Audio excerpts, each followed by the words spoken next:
He coming over today? I'm not sure. Okay. This is my bird, Fajita. Isn't he cute? Such a good bird. Fajita, Fajita. Also known as AKA Taco Bird. But he's cute. He's a good bird. He's in a bigger cage. Let's see if I can show you the cage. See, he's in a bigger cage, and then I got Mochi over there.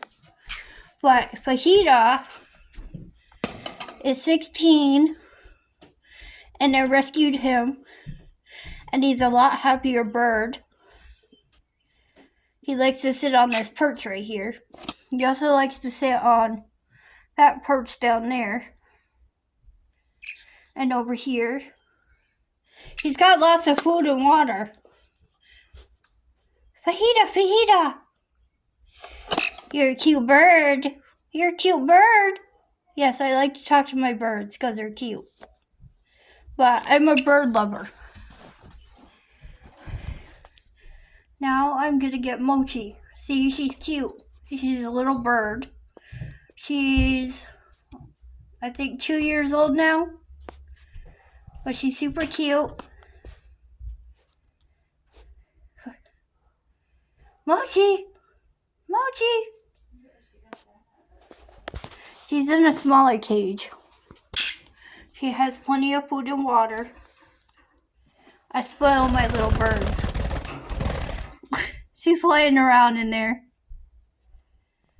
Isn't she cute though? She was just on her swing. But isn't she cute? She's a little parakeet. Mochi! Are you a good bird? Mochi, are you a good bird? Yes, you are. Sorry if Mommy scared you. So here's Fajita again. You can also follow me on Instagram and Facebook too. Please subscribe if you want to see more of my beautiful cute birds. He's trying to hide. But isn't he cute? Anyways, that was my video for my birds. I hope you all have a great day, a great night, wherever you're watching this from. Subscribe, and thank you for watching.